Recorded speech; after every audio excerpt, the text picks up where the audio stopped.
on est quand même en France avec finalement des goûts culinaires assez exacerbés peut-être par rapport à d'autres pays. Et ce n'est pas parce qu'on fait de la restauration sociale qu'on ne peut pas être gourmand et avoir du plaisir dans l'assiette.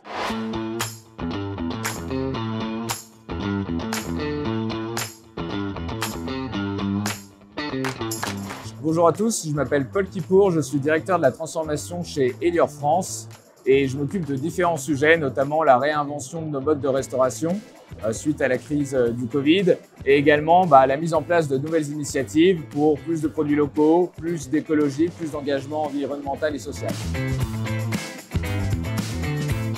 On a énormément de défis. Le premier défi, effectivement, il est social puisqu'on a une mission de restaurateur social, donc on se doit de nourrir différents types de populations. Ça va partir des élèves dans les écoles, aux travailleurs qui vont être dans les entreprises et les administrations, mais également aux patients ou aux résidents dans des hôpitaux, cliniques et maisons de retraite. Et d'un point de vue environnemental, on a énormément d'enjeux puisque de par notre positionnement, on consomme énormément de matières premières. Donc on a un engagement de les sourcer de la meilleure manière possible pour l'environnement et pour la santé de nos convives.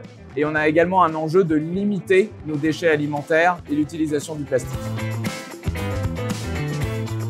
Un exemple très simple qu'on a mis en exergue avec nos clients et nos convives, c'est le système de petite faim, grande faim.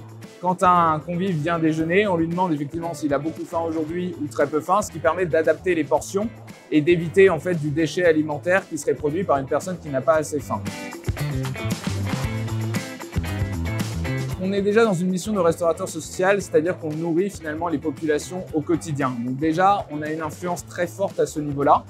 Ensuite, on va être en mesure, si vous voulez, de leur proposer des choix qui sont bons pour la santé et de pouvoir se restaurer en connaissance de cause, en prenant les bons produits, les bons plats pour prendre soin de soi. Ça va passer par un certain nombre d'initiatives. Par exemple, on est la première société de restauration collective à avoir déployé le Nutri-Score. Donc, vous savez, cet indicateur composé d'une lettre A, B, C, D ou E qui permet de vous focaliser sur un produit plus ou moins bon pour la santé.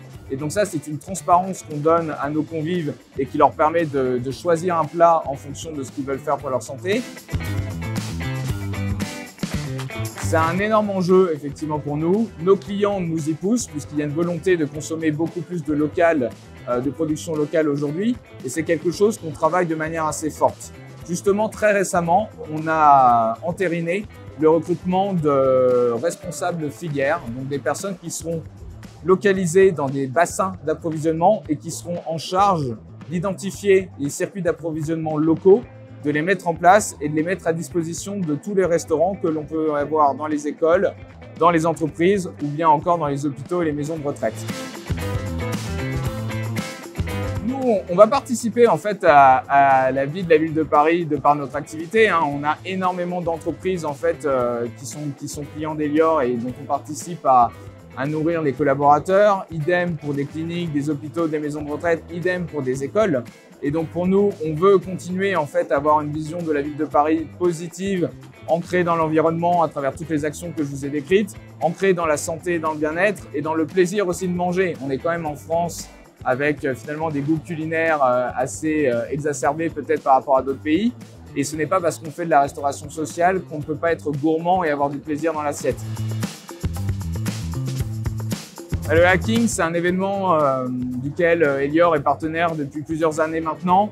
Ça nous permet en fait d'être en lien avec l'innovation. On y rencontre beaucoup de startups qui se sont développées dans des domaines très précis qui nous intéressent beaucoup. Je vais en citer quelques-uns. La transparence sur les données alimentaires. Aujourd'hui, c'est des choses que nous demandent davantage nos clients. Assurer la traçabilité des approvisionnements, assurer la traçabilité de la nutrition, assurer la traçabilité de ce qu'on mange. Et on a beaucoup finalement de petites sociétés qui se développent dans ces domaines pointus et on y voit un intérêt très fort pour faire des partenariats sur des modèles particuliers avec Elior et ça nous intéresse beaucoup.